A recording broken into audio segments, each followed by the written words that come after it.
حضرات گرامی، یہ سورۃ النحل کی آیات 111 اور 112 ہیں جو میں اس وقت آپ کے سامنے تلاوت کی ہیں۔ ان کا ترجمہ کرنے سے پہلے جس دنیا میں ہم رہتے ہیں اس کا ایک نقشہ اپنے سامنے لے آئیے کہ امن، سکون، چین جس شے کا نام ہے وہ آج دنیا سے مفقود ہو چکا ہے۔ ہر شخص جو ہے وہ ایک طرف انفرادی طور پر نفسا نفسی کا شکار ہے۔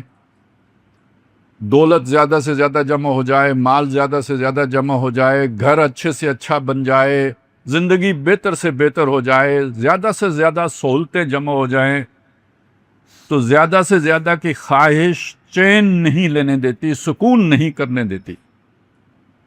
بات یہاں تک پہنچ گئی ہے کہ اب یہ سمجھا جاتا ہے کہ اگر گھر کی عورتیں بھی کام نہیں کریں گی تو ہم زیادہ آسائشیں جمع نہیں کر سکیں گے، لہذا زیادہ سے زیادہ سہولتیں حاصل کرنے کے لیے ضروری ہے کہ خواتین بھی مردوں کے ساتھ ہاتھ بٹائیں۔ لہذا آپ بچوں کو گھر چھوڑیں اور نوکری کریں، اور زیادہ سے زیادہ یہ ہوگا کہ بچوں کو کسی آیا کے پاس چھوڑ دیں، اسے تھوڑے پیسے دیں گے، آپ بڑے زیادہ جو ہے نا وہ پیسوں کے اوپر نوکری کرنا شروع کر دیں۔ اب اس کے نتیجے میں ذرا آپ سوچئے کہ بچوں کو جو ماں پیار دے سکتی ہے وہ ملے گا؟ قیمت ہے نا، ہر شے کی قیمت ہے، اور دوسری طرف جو ارننگ ہے وہ بھی تو کسی قیمت پر ہے۔ عزت کسی کی ہے جس نے گھر میں اسے نازوں سے رکھا ہوا ہے، ہر طرح سے اس کی حفاظت کرتا ہے، اسے جا کے پیسوں کے لیے کسی اور کو سر بولنا پڑ رہا ہے، اور اگر وہ ریسیپشن پہ کھڑی کر دی گئی ہے تو پھر ہر ایک کو مسکرا کے سر بولنا ہے، اور اگر وہ گاڑی میں کنڈکٹر بنا دی گئی ہے، جیسے کہ آج کل اکثر آپ گاڑیوں میں دیکھتے ہیں، یا ایئر ہوسٹس بنا دی گئی ہے، تو پھر بھی اس نے ہر ایک کو اتنے یعنی یوں کہہ لیجئے کہ عزت اور احترام کے ساتھ شاید اس نے کبھی باپ کو نہ بولا ہو، بڑے بھائی کو نہ بولا ہو، اپنے خاوند کو نہ بولا ہو، جتنا غیر مرد کو اسے عزت دینا پڑتی ہے تو اس کے بدلے میں کچھ ارن ہوتا ہے، تو ایک قیمت ہے نا جو ادا کرنی پڑتی ہے۔ اور اپنی عزت نفس کا یہ جو ہے نا سودا ہوتا ہے، یا جو مجروح ہوتی ہے کہنا چاہیے، اس کے بعد رات کو لیٹ کے بندے کو چین آ سکتا ہے؟ سکون کہاں سے ملے گا؟ سکون تو نہیں ملتا، اندر ایک بے قراری موجود ہوتی ہے جو پھر کسی نہ کسی ٹینشن کی صورت میں ظاہر ہوتی ہے۔ جب جھگڑا ہوتا ہے تو پتہ لگتا ہے یار مزاج بگڑ گیا ہے، پتہ نہیں کیا جو ہے نا دماغ میں آ گیا، ہم کہتے ہیں جادو ہو گیا ہے، نظر ہو گئی ہے۔ تو جب ہم اپنے آپ کو خود مجروح کر لیتے ہیں، ہمیں لگتا ہے کہ ہماری عزت نفس مجروح ہو رہی ہے، اندر ایک جلن پیدا ہوتی ہے جس کا ہمیں پتہ نہیں ہوتا، شعور نہیں ہوتا، وہ پھر کہیں نکلتی ہے۔ اب مولوی صاحب کے پاس جاؤ، تعویذ لکھو، بھائی جادو ہو گیا ہے۔ اب عامل کے پاس جاؤ، پتہ کرو کس حاسد نے جادو کر دیا، یہ خود اندر سے جادو ہوا ہے۔ یہ دنیا کی محبت سب سے بڑا جادو ہے، اس سے بڑا جادو اور کیا ہوگا؟ دنیا کو جنت بنا لینے کی خواہش، اس سے بڑا دھوکہ، اس سے بڑا فریب اور کیا ہوگا جو سب کھائے بیٹھے ہوئے ہیں؟ اور یہ جو دنیا کی دوڑ ہے نا، یہ آپس کی محبت کو کھا جاتی ہے۔ اولاد اور والدین کی محبت گئی تو میاں بیوی کی آپس کی محبت بھی گئی، اور پڑوسیوں کی آپس کا تعلق یہ اب تو ہر جگہ پہ کمپٹیشن ہے، میں دوسرے سے آگے بڑھ جاؤں، مقابلہ بازی ہے۔ ایک صورت وہ ہے کہ یوسرون علی انفسہم ولو کان بہم خصاصہ، خود ضرورت مند ہوں، دوسرے کو ترجیح دیتے ہیں، کہتے ہیں میرا بھائی پانی پی لے، میں پیاسا مر جاؤں خیر ہے، لیکن ایک یہ میرا حق، میرے حقوق، میرا یہ میرا وہ۔ اب اس پہ لڑائی ہوگی یا محبت ہوگی؟ جب آپ اپنا حق دوسرے کو دے دیں اس سے محبت پیدا ہوگی، اور جب آپ کہیں نہیں میرا حق دوسرا کھا گیا، اس سے محبت پیدا ہوگی یا جھگڑا پیدا ہوگا؟ جھگڑا پیدا ہوگا۔ یہ میں نے آپ کو گھر کی مثال دی، ایک گھر کی مثال دی ہے۔ اب آپ سارے بڑے بڑے کاروباری اداروں کو دیکھ لیں، حکومتوں کو دیکھ لیں، سیاسی پارٹیوں کو دیکھ لیں، اور ذرا اس سے اوپر والا جمپ لگا کے ملکوں کو دیکھ لیں۔ ہمارا پانی انڈیا کھا گیا، تو جب انڈیا ہمارا پانی کھائے گا تو ہمارے بازو میں جان ہوگی تو کھانے دیں گے؟ نہیں کھانے دیں گے تو ہوگا کیا؟ جھگڑا۔ امریکہ سمجھتے ہیں تیل ہمارا ہے، عرب سمجھتے ہیں تیل ہمارا ہے، تو ہوگا کیا؟ جھگڑا۔ ایران کہے گا ہرمز ہماری، دنیا کہے گی ہم سب کی، ہوگا کیا؟ جھگڑا۔ تو پوری دنیا میں جھگڑا ہے یا نہیں ہے؟ اور ہے کیوں؟ میرا حق یا تیرا حق، لڑائی اس پر ہے۔ یہ وہ چیزیں سمجھ لیجئے، جب تک انسان کی سوچ نہیں بدلے گی کہ میں دنیا میں آیا ہوں امتحان کے لیے، یہاں کی نعمتیں ازلی نہیں ہیں، ہمیشگی کے لیے نہیں ہیں، جو ہے وہ بھی امتحان کے لیے، جو نہیں وہ بھی امتحان کے لیے، امن نہیں آ سکتا۔ سوچ بدلے گی تو امن آئے گا، اس کے بغیر امن نہیں آ سکتا۔ یہ آیت نمبر 111 یہی بتا رہی ہے۔ ظالمو، یہی زندگی نہیں ہے، اس کے بعد ایک دن آنا ہے۔ یوم تاتی کل نفس، جس دن آئے گی ہر جان، تجادل عن نفسہا، اپنے ہی لیے جھگڑا کرتے۔ اس دن کسی اور کی فکر نہیں ہوگی کس کے پاس کیا ہے، کس نے کھا لیا، کس نے پی، اس کی نہیں فکر۔ اس دن یہ فکر ہے میں کدھر ہوں، میری جان بخشی ہو جائے، میں بچ جاؤں۔ اے اللہ، یہ یوں ہے، اس طرح ہے، میں نے یہ اس لیے کیا، میں نے وہ اس لیے کیا، میری معافی، مجھے جو ہے گنجائش دے دیجئے۔ ان نفس، ہاں، صرف اپنی لڑائی لڑ رہا ہوگا، کسی دوسرے کی فکر نہیں ہوگی۔ دیکھیں نا، آج اگر ہم یوں ہی سوچنا شروع کر دیں اپنے لیے، باقی چھوڑیں، بھائی میرا کس نے کھا لیا اس سے اللہ پوچھے گا، جو مجھے مل گیا میں نے اس کا حق ادا کرنا ہے، یوں اگر آج سوچنا شروع کر دیں، مسئلہ ہی حل ہو جائے گا۔ یہ سوچ آج کسی کی بھی نہیں ہے۔ آج کوئی اپنے فرائض ادا کرنے کے لیے تیار نہیں ہے، وہ کہتے دوسرے نے میرے حقوق ادا کیے یا نہیں کیے۔ بیوی کو یہ احساس نہیں ہے کہ میرے اوپر خاوند کی کیا ذمہ داریاں، اسے یہ ہے کہ خاوند نے مجھے کیا دینا ہے جو اس نے نہیں دیا۔ پڑوسن کا خاوند اس کے ساتھ جو ہے نا کتنی بار اسے ٹرپ پہ لے کے جاتا ہے، سیر کراتا ہے، میرا یہ نکھٹو جو ہے نا 2 وقت کی روٹی اس سے نہیں بنتی۔ اب یہ کمپیریزن ہو رہا ہے، اسی پہ جھگڑا ہو رہا ہے۔ بھائی میں نے یہاں دن پاس کرنے ہیں، امتحان میں کامیاب ہونا ہے، اللہ کے سامنے پیش ہونا ہے، صابر اور شاکر ہوتے ہوئے۔ جو نعمتیں مل گئیں اس پر شکر کرنا ہے، جو نہیں ملا اس پر صبر کرنا ہے، یہ میری کامیابی ہے۔ تو اس دن کوئی یہ نہیں کہے گا کہ کس نے کس کے حقوق کا کیا معاملہ کیا۔ اس دن اس ہر ایک کو یہ فکر ہوگی کہ میری جان چھوٹ جائے۔ یوم تاتی کل نفس تجادل عن نفسہا وتوفی کل نفس ما عملت، اور ہر جان کو پورا بدلہ دے دیا جائے گا جو اس نے عمل کیا ہوگا۔ کسی کا حق مارا ہے اس کا بدلہ مل جائے گا، اللہ کا حق مارا ہے اس کا بدلہ مل جائے گا، اللہ کا حق پورا کیا ہے اس کا بدلہ مل جائے گا، اور انسانوں کے معاملات کو درست رکھنے کے لیے ان کے حقوق ادا کیے ہیں اس کا بدلہ مل جائے گا۔ سوچ یہ بن جائے گی تو بندہ یہ نہیں دیکھے گا کہ کس نے میرا حق مارا، یہ دیکھے گا میں کسی کا حق نہ مارنے والا ہو جاؤں، کیونکہ کل مجھ سے یہ پوچھا جانا ہے، اور کسی نے میرا حق مارا ہوگا تو وہ تو مجھے مل جانا ہے کل۔ کسی کا میں نے مار لیا تو میں کیسے اسے ادا کروں گا؟ یہ سوچ بن جائے گی۔ نبی صلی اللہ علیہ وسلم نے ایک دفعہ صحابہ کرام سے پوچھا کہ تمہیں پتہ ہے میری امت کا غریب آدمی کون ہے، مفلس؟ انہوں نے کہا وہ آدمی جس کے پاس مال دولت اسباب دنیا نہ ہوں وہ غریب ہوتا ہے۔ حضور نے فرمایا نہیں، مفلس کے الفاظ ہیں، غریب کا لفظ اردو میں جو ہے نا مفلس کے معنی میں استعمال ہوتا ہے، لیکن عربی میں اجنبی کے معنی میں بھی استعمال ہوتا ہے۔ لیکن حضور صلی اللہ علیہ وسلم نے جو الفاظ استعمال کیے مفلس کے الفاظ ہیں۔ مفلس کون ہے؟ جسے ہم اپنی زبان میں غریب کہتے ہیں۔ صحابہ نے وہی کہا کہ جس کے پاس مال و دولت دنیا نہ ہو، دنیا کا سامان نہ ہو، دنیا کی ضرورتیں پوری جس کی نہ ہوتی ہوں وہ غریب آدمی ہے۔ حضور نے فرمایا نہیں، میری امت کا غریب آدمی وہ ہے کہ جب آخرت میں اللہ کے سامنے پیش ہوگا اس کے پاس نیک اعمال کا پہاڑ ہوگا، نیک اعمال کا پہاڑ ہوگا۔ لیکن یہ کہ کچھ لوگ آئیں گے آ کے کہیں گے اللہ اس نے مجھے گالی دی تھی، کوئی کہے گا اس نے مجھے تھپڑ مارا تھا، کوئی کہے گا اس نے میری عزت نفس مجروح کی تھی، فلانا حق مارا تھا، پلاٹ پہ قبضہ کیا تھا، یہ کیا تھا، وہ کیا تھا۔ اللہ تعالیٰ اس کی نیکیوں میں، وہاں تو ظاہر ہے نہ ڈالر چلتے ہیں، نہ روپیہ چلتا ہے، نہ ٹکا چلتا ہے، وہاں تو نیکیاں اور برائیاں چلتی ہیں۔ وہاں کی کرنسی یہی دو ہیں، نیکی اور برائی۔ نیکیوں کا پہاڑ ہے، ادھر سے استغاثہ کرنے والے آ گئے، اللہ تعالیٰ اس کی نیکیوں میں سے اس کو دے دیں گے، اچھا تجھے گالی دی تھی چل یہ نیکی تو لے لے، تجھے کیا کہا تھپڑ مارا تھا چل یہ 2 نیکیاں تو پکڑ۔ کرتے کرتے وہ سارا پہاڑ خرچ ہو جائے گا، مطالبہ کرنے والے ابھی بھی باقی ہوں گے۔ پھر کیا ہوگا؟ اب جو اگلا مطالبہ کرنے والا آئے گا نا اس کے اپنی برائیوں کی پنڈ ہوگی، اللہ فرمائیں گے یہ پنڈ ادھر رکھ، یہ اب اس کے اوپر ہے، تو جا، اس کا بوجھ ہلکا ہو گیا۔ آج آپ نے کسی کا حق مارا ہے، کل اس کا بوجھ ہلکا ہو گیا، اس کا بوجھ ہلکا ہو گیا، وہ پنڈ اس کے اوپر آ گئی جس نے حق مارا تھا۔ کرتے کرتے کرتے جب خلاصی ہوگی، کچہری مکمل ہوئی، تو جتنا نیکیوں کا پہاڑ تھا اتنا برائیوں کا پہاڑ اس کے پیچھے کھڑا ہوگا۔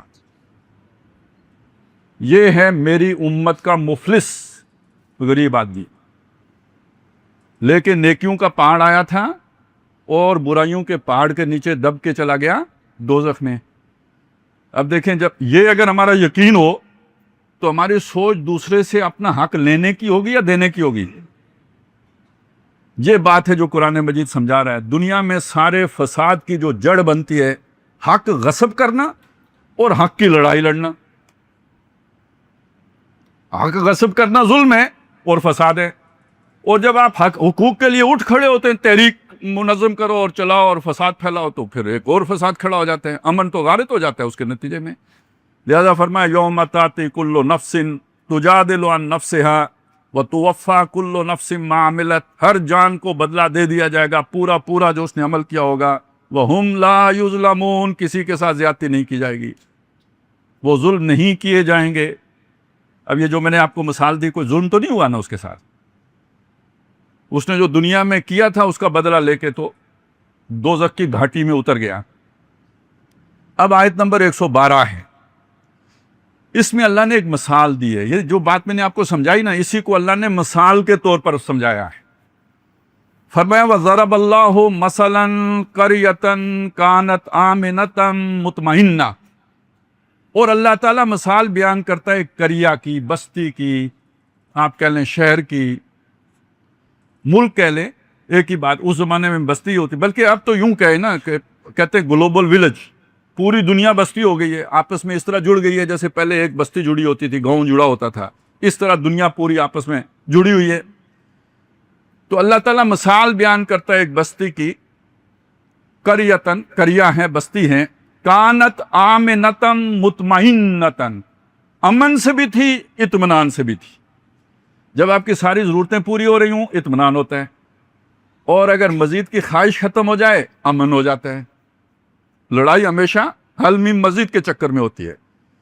وہ بچپن میں پڑھتے تھے نا، لالچی کتا، یاد ہوگا، وہ گزر رہا ہوتا ہے دریا کے اوپر سے، اس کے منہ میں ایک ہڈی ہوتی ہے، اور دریا میں جب اپنا عکس دیکھتا ہے تو وہ سمجھتا ہے کوئی دوسرا کتا ہے، اور اس کے منہ میں ہڈی دیکھتا ہے۔ اب اس کے دل میں خواہش پیدا ہوتی ہے کہ وہ ہڈی بھی میں چھین لوں، اور جب اس کو حف کرتا ہے تو اپنی ہڈی بھی دریا میں گر جاتی ہے۔ تو یہ دنیا میں سارے جھگڑے، وہ تیری ہڈی میرے منہ میں آ جائے، اسی چکر میں ہوتے ہیں۔ سورۃ القصص کے آخر میں اللہ تعالیٰ فرماتے ہیں وَتِلْكَ الدَّارُ الْآخِرَةُ نَجْعَلُهَا لِلَّذِينَ لَا يُرِيدُونَ عُلُوًّا فِي الْأَرْضِ وَلَا فَسَادًا، وہ آخرت کا گھر ہم نے رکھا ہی ان لوگوں کے لیے ہے جو دنیا میں دوسروں کے اوپر علو نہیں کرتے، زیادتی نہیں کرتے، سرکشی نہیں کرتے، نہ فساد کرتے ہیں۔ یہ سارا فساد جو ہے نا، وہ انسان کو دوزخ میں لے کے جانے والی شے ہے۔ تو آخرت کا گھر ان کے لیے رکھا ہے۔ تو یہ دنیا میں جنت کا مطلب کیا ہے؟ کہ آپ کے اندر مزید کی خواہش نہ ہو، جو ہو اس پہ مطمئن ہو، جو آپ کو میسر ہو، اور وہ آپس میں امن سے ہوں، چین سے ہوں۔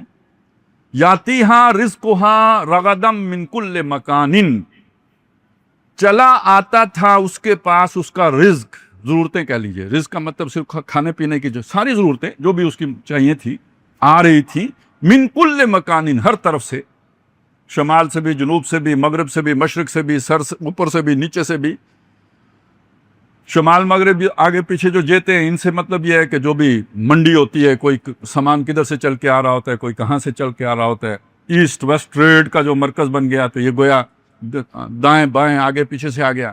اوپر سے بارش برستی ہے، زمین اپنا غلہ نکالتی ہے، تو اوپر سے بھی نیچے سے ہر طرف سے اس کا رزق آ رہا تھا، من کل مکان۔ اب یہاں سے ایک مسئلہ کھڑا ہوا، وہ مسئلہ سمجھ لے۔ فرمایا فَكَفَرَتْ بِأَنْعُمِ اللَّهِ، وہ بستی والوں نے اللہ کی نعمتوں کا کفر کیا۔ نعمتوں کا کفر کرنے کا کیا مطلب ہے؟ کفران نعمت، آپ نے ایک لفظ سنا ہوگا، یہ ایک ترکیب استعمال ہوتی ہے، نعمتوں کی کفر۔ ایک کفر وہ ہے جو قانونی کفر ہوتا ہے، جیسے ہم کہتے ہیں ہم مسلمان ہیں، جس نے اسلام نہیں قبول کیا وہ کون ہے؟ کافر ہے۔ انکار کرنا اس کا معنی ہم کرتے ہیں، یعنی جس نے نبی صلی اللہ علیہ وسلم کی دعوت کا انکار کیا وہ کافر ہو گیا۔ لیکن کفر کا ایک لغوی معنی ہے، لغوی معنی کفر کا ہے کسی شے کو چھپا دینا، دبا دینا۔ چھپا دینے، دبا دینے کے معنی میں قرآن مجید نے اس لفظ کو کاشتکار کے لیے استعمال کیا ہے۔ سورہ حدید میں فرمایا کہ اعجب الکفار نباتہ، جو کھیتی ہے اس کی جو نباتات ہے، جو اس میں فصل ہے، وہ کاشتکار کو لباتی ہے۔ تو یعنی اس کا مطلب کیا ہوا؟ کاشتکار کے لیے کیا لفظ استعمال ہوا؟ اعجب الکفار نباتہ، تو کفار جو ہے وہ کاشتکار ہے۔ کیوں؟ وہ بیج کو زمین میں دباتا ہے۔ اب یہ جو کفر کا تعلق جو ہے نا، یہ جو ناشکری کے ساتھ ہے، اس کو سمجھ لیجئے۔ آپ نے اگر کوئی جانور پالا ہو، آپ کے گھر میں بلی ہو، آپ نے کوئی کتا رکھا ہو، یا بکری رکھی ہو، یا گائے رکھی ہو، بزرگوں کو اندازہ ہو، جو گاؤں میں سے آئے انہیں پتہ ہوگا، آپ اگر روزانہ اسے گھاس ڈالتے ہیں نا گائے کو، وہ دیکھتے ہی اس کی جو ہے نا وہ جسم آپ کو دیکھتے ہی مختلف قسم کی حرکات کرنا شروع کر دے گا۔ اس کی آنکھوں سے، اس کے کانوں سے، ان کی دم کی حرکت سے آپ کو معلوم ہوگا جیسے وہ کوئی مانوسیت آپ کے ساتھ رکھتی ہے، انس رکھتی ہے۔ وہ آپ کو دیکھ کر آوازیں نکالے گی، باقاعدہ آوازیں نکالے گی۔ اجنبی کو دیکھ کے وہ آواز نہیں نکالے گی، آپ کو دیکھ کر اس طرح کی آواز نکالے گی۔ ہر وہ جانور جو آپ کے ساتھ مانوس ہو گیا وہ کسی نہ کسی آواز میں اپنا وہ تعلق، شکر گزاری کا تعلق آپ کے ساتھ ظاہر کرے گا۔ یہ ایک فطری جذبہ ہے، جانوروں کے اندر بھی اللہ نے رکھا ہے، انسانوں کے اندر زیادہ رکھا ہے، کہ جس نے احسان کیا ہو، جس نے نعمت دی ہو، منعم جو ہو، اس کے ساتھ ایک شکر گزاری کی روش ہوتی ہے، اور یہ جذبہ اندر سے پھوٹتا ہے، خود بخود پھوٹتا ہے۔ یہ اللہ نے انسان کی فطرت میں رکھا ہے۔ تو وہ شخص کے جو اللہ کے لیے جو جذبہ شکر اندر سے پھوٹتا ہے، اس کی نعمتیں دیکھ کر، اس کے احسانات دیکھ کر، اس کی قدردانی دیکھ کر جو اندر سے شکر کا جذبہ پھوٹتا ہے، اس جذبے کو جو اندر دبا دیتا ہے وہ اصلی کافر ہے، بے شک قانون کی سطح پر مسلمانی کیوں نہ ہو۔ اب ایک قول ہے ہمارے ہاں بہت معروف ہے، کہتے ہیں صوفیہ کہا کرتے تھے، جو دم غافل سو دم کافر۔ کیا مطلب ہوا اس کا؟ جب آپ سانس لیتے ہیں، آپ آکسیجن اندر لے کے جاتے ہیں، وہ آپ کے لیے انرجی کا باعث بنتی ہے یا نہیں؟ تازگی کا باعث بنتی ہے یا نہیں؟ قوت کا باعث بنتی ہے یا نہیں؟ تو جس شے نے آپ کو فائدہ دیا اس کا شکر ادا کرنا چاہیے یا نہیں؟ جب وہ سانس آپ باہر نکالتے ہیں تو آپ کے اندر کی آلائشیں اس سانس کے ساتھ باہر نکلتی ہیں یا نہیں؟ کاربن ڈائی آکسائڈ نکلتی ہے یا نہیں نکلتی؟ وہ اندر رہ جائے تو کتنی نقصان دہ آپ کے لیے۔ ایک سانس گویا دو شکر کا تقاضا کر رہا ہے، ایک آپ کو انرجی دی، دوسرا آپ کی اندر سے جو آلائشیں ہیں وہ باہر نکالنے کا باعث بنا۔ تو اب آپ نے وہ سانس غفلت میں لے لی، تو وہ ناشکری کی سانس ہے یا شکر گزاری کی سانس ہے؟ اگر غفلت ہے تو ناشکری کی۔ اب سمجھ آیا؟ جو دم غافل سو دم کافر۔ تو ہر نعمت کے اوپر ایک شکر واجب ہو گیا یا نہیں ہو گیا؟ تو اللہ تعالیٰ نے جو ہمیں نعمتیں دی ہیں اور بے شمار دی ہیں، وَإِن تَعُدُّوا نِعْمَتَ اللَّهِ لَا تُحْصُوهَا، اگر تم اللہ کی نعمتوں کو شمار کرنا چاہو گن نہ سکو، اتنی نعمتیں اس نے تمہیں دی ہیں۔ أَلَمْ نَجْعَلْ لَهُ عَيْنَيْنِ وَلِسَانًا وَشَفَتَيْنِ وَهَدَيْنَاهُ النَّجْدَيْنِ، یہ سارا کچھ تمہیں دیا، تو تم تو ہر وقت اگر شکر ادا کرتے رہو پھر بھی کم ہے۔ اور اگر امن کی دولت دی ہو تو اس کا تو علیحدہ سے شکر ہے نا، کوئی کہیں سے خطرہ نہیں ہے، کہیں سے کوئی آپ کو دھڑکا نہیں ہے، کہیں سے کوئی کھٹکا نہیں ہے۔ وہ غالب نے کہا تھا نا، رہا کھٹکا نہ چوری کا، دعا دیتا ہوں رازن کو۔ تو وہ کہ چور آیا، وہ میرا سارا کچھ لوٹ کے لے گیا، اب میرا کیا چوری ہوگا، لہذا میں بے فکر ہو گیا ہوں۔ رہا کھٹکا نہ چوری کا، دعا دیتا ہوں رازن کو۔ اب آپ سمجھ لیں اس بات کو کہ جس کو یہ کھٹکا ہی نہ رہا، امن سے ہو گیا، چین سے ہو گیا، اس سے بڑی نعمت اور کیا ہوگی؟ تو اللہ کی نعمتیں بے شمار، لیکن سب سے بڑی نعمت کیا ہے؟ امن کی نعمت۔ تو وہ ان کے پاس امن بھی تھا، جاتی ہاں رزق ہاں من کل مکان، ہر طرف سے ان کا رزق چلا آتا تھا ان کے پاس۔ فکفرت بانعم اللہ، اللہ کی نعمتوں کا انہوں نے قدر نہیں کی. اب یوں ترجمہ کر لیں، ناقدری کی. یہ سمجھا جیسے دیکھ رہے ہیں ہم آنکھ کی قدر کیوں نہیں کرتے؟ ہم یہ سمجھ کے نہیں کرتے کہ اللہ نے بنایا ہے، باقی لوگوں کو بھی بنایا ہے، ان کو بھی دی ہیں آنکھیں تو مجھے بھی دی ہیں آنکھیں، کیا فرق پڑا؟ ٹانگیں دوسرے کو دی ہیں تو مجھے بھی دی ہیں. اصل میں اس کو عمومیت پیدا کر کے ہم اس شکر کا جو ہے نا وہ تقاضا بلا بیٹھتے ہیں. لیکن یہ کہ کسی کو اللہ نے اضافی علم دیا ہے، کسی کو دولت جو باقیوں کو نہیں دیا اسے دیا ہے، کسی کو اضافی عقل دی ہے، تو وہ تو اضافی شکر اس کے اوپر لازم آ گیا نا. اب وہ بستی کہ جس کو اللہ نے امن دیا ہوا ہے، باقی بستیوں کو امن نہیں ہے، تو ان پر اضافی شکر لازم آ گیا یا نہیں آ گیا؟ تو انہوں نے اس شکر کا حق ادا نہیں کیا. اب یہ جو شکر کا حق ہے اس کو بھی سمجھ لیں. شکر کا ایک حق یہ ہے کہ آدمی جیسے الحمدللہ کہتا ہے، یا جیسے کسی کا شکریہ ادا کرتا ہے، کسی نے کوئی چیز دی آپ نے کہا بہت شکریہ، تو یہ ایک تقاضا. اسے کہتے ہیں شکر باللسان. امام راغب اصفہانی نے 3 درجے شکر کے بیان کیے ہیں. پہلا درجہ کیا ہے؟ شکر باللسان. دوسرا درجہ ہے شکر بالقلب، یعنی دل میں بھی قدردانی ہو، اسے محسن مانا گیا ہو. یہ میں نے جو ایک مثال آپ کے سامنے رکھی ہے کہ اب جانور کا بھی جو بھی ہے اس کے اندر ایک کیفیت ہے نا، وہ زبان سے تو اظہار نہیں کر سکتا، لیکن اس کی وہ باڈی لینگویج سے پتہ چل رہا ہے کہ یہ جو ہے نا وہ شکر گزار ہیں. اس کو جو بیان کیا انہوں نے وہ ہے شکر بالجوارح. انسان کے اعضاء و جوارح سے اس کا حق ادا ہو رہا ہو. مطلب یہ ہے کہ وہ جو نعمت جس مقصد کے لیے دی گئی ہے اس مقصد کے لیے استعمال کی جائے. یعنی آنکھیں اللہ نے دیکھنے کے لیے دی ہیں تو دیکھا جائے. اور آنکھوں کے شکر میں سے پھر یہ بھی ہوگا کہ جن چیزوں کو دیکھنے سے اللہ نے منع کیا ہے ان کو نہ دیکھا جائے. جہاں اللہ نے نظریں جھکانے کا حکم دیا ہے وہاں نظریں جھکائیں جائیں. یہ شکر کا تقاضے میں آئے گا. اب آپ کو بات سمجھ میں آئی نا؟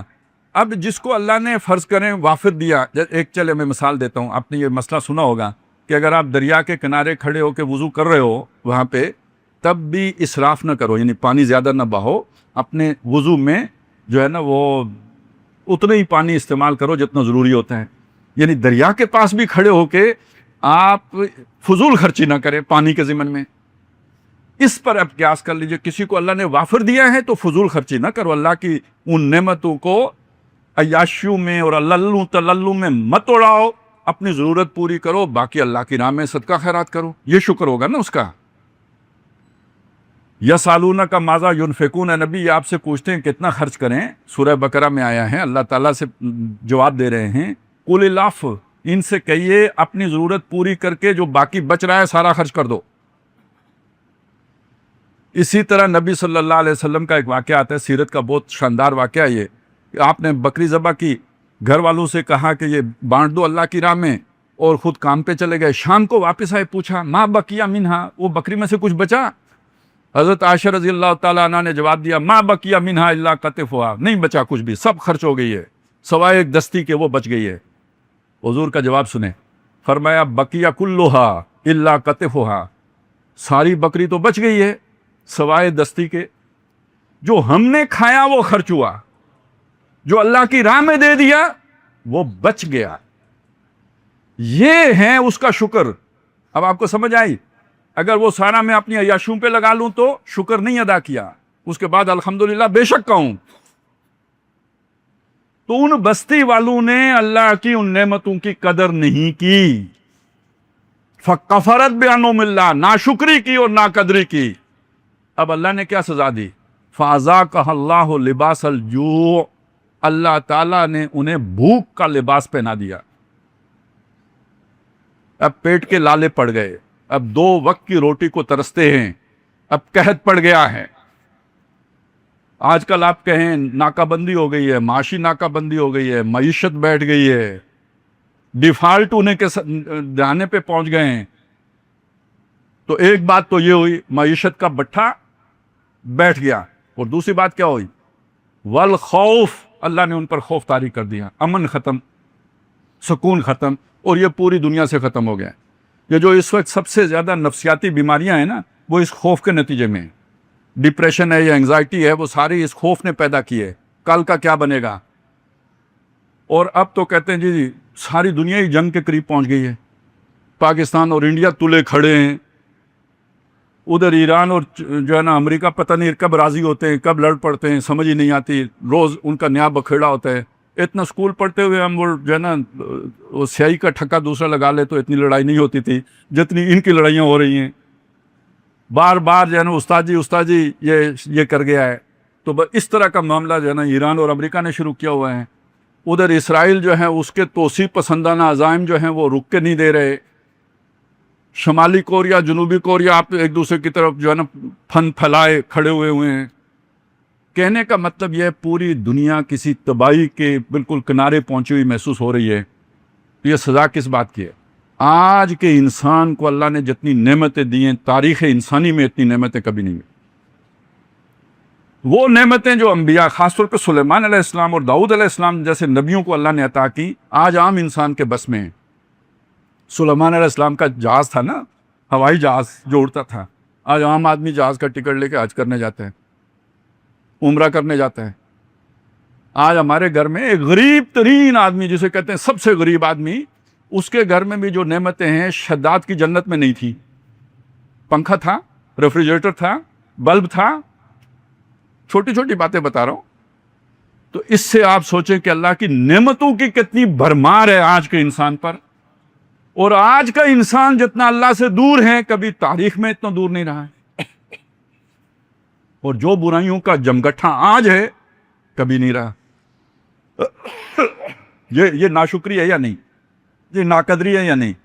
تو اب اگر کروڑوں انسان مارے جائیں جنگوں کے نتیجے میں، لاکھوں بے گھر یا کروڑوں بے گھر ہو جائیں، اس ساری دنیا کی بساط اللہ تعالیٰ لپیٹ دے اور سب کو رگڑا چڑھا دے، تو برحق ہے یا نہیں؟ یہ لوگوں کے اپنے ہاتھوں کا کیے کا نتیجہ ہے یا نہیں؟ یہ وہ بات ہے جو اللہ تعالیٰ نے دوسری جگہ بالکل انہی الفاظ میں بیان فرمائی ہے۔ ظہر الفساد فی البر والبحر بما کسبت ایدی الناس۔ یہ جو خشکی اور تری میں فساد پھیلا ہے، لوگوں کے اپنے ہاتھوں کی کمائیوں کی وجہ سے پھیلا ہے۔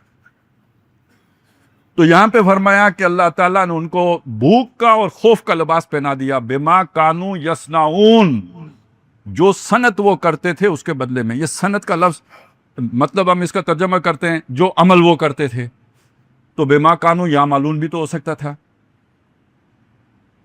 یفعلون بھی ہو سکتا تھا۔ تو یہ ہیں، ایک ہی معنی دیتے ہیں تینوں الفاظ، یفعلون، یعملون، یصنعون، لیکن تھوڑا سا باریک سا فرق بھی ہے۔ فعل یوں سمجھیے بے تکلف جو عمل ہو جاتا ہو، عمل جو ارادتاً کام کیا جاتا ہو، اور یصنعون یہ بڑا خاص کام ہوتا ہے۔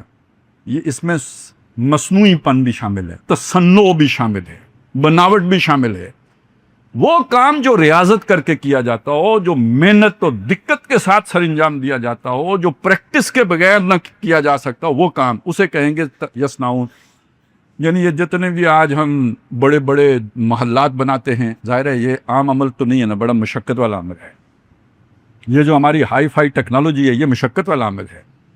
یہ جو ہم پروفیشنز میں اسکل حاصل کرتے ہیں اور اس کے اندر جو ہے نا ایکسل حاصل کرتے ہیں، ظاہر ہے یہ مشقت والا اور ریاضت والا کام ہے، اس کے بغیر تو نہیں ہوتا ہے۔ بما کانوا یصنعون، اللہ کی نعمتوں کی قدر نہیں، اللہ کے حقوق ادا کرنے کی فکر نہیں، اپنی زندگی کا رخ صحیح بنانے کی کوئی چنتا نہیں، لیکن یہ کہ اپنے پروفیشن، اپنی دنیا، اپنے کاروبار، ان کو چمکانے کے لیے جو ہے نا وہ محنت، اور ایسی محنت کہ جو کبھی کسی نے نہ کی ہو۔ دن رات ایک، عورت مرد مل کے ایک، بچوں کو بھی اسی کام میں لگا، سب کی ایک ہی سوچ اور ایک ہی فکر، بما کانوا یصنعون۔ یہ ناشکری کی وہ روش ہے کہ جس کے نتیجے میں اللہ تعالیٰ کی طرف سے پھر یہ سزا آتی ہے۔ یہ اب سب کے لیے دیکھیں، یہ جو بات میں نے آپ کے سامنے رکھی ہے، اس میں سب برابر ہیں، کیا مسلمان، کیا عیسائی، کیا ہندو، کیا یہودی، سب کی سوچ دنیا بنانے کی ہے۔ تو سب سے پہلے اپنی اصلاح کرنے کی ضرورت کسے ہے؟ یہ قرآن مجید یہودیوں پہ تو نہیں اترا، یہ قرآن مجید عیسائیوں اور ہندوؤں پہ تو نہیں اترا۔ تو اگر ہم سب ایک جیسی سوچ رکھتے ہیں تو سب سے پہلے اصلاح پھر ہم مسلمانوں کو کرنی چاہیے، ہماری کتاب ہے۔ اور اگر ہم نہیں کریں گے تو ہو سکتا ہے اللہ انہی کے ہاتھوں ہمارے پٹوانے کا جو بندوبست کیا ہوا ہے اسی جرم کی وجہ سے کر رکھا ہو۔ تو اللہ تعالیٰ ہمیں، وہ زمانے میں معزز تھے مسلمان ہو کر اور تم خار ہوئے تارک قرآن ہو کر، تو اللہ تعالیٰ ہمیں اپنی زندگیوں کو قرآن مجید کے مطابق استوار کرنے کی توفیق عطا فرمائے۔ اقول قولی ھذا واستغفر اللہ لی ولکم ولسائر المسلمین والمسلمات.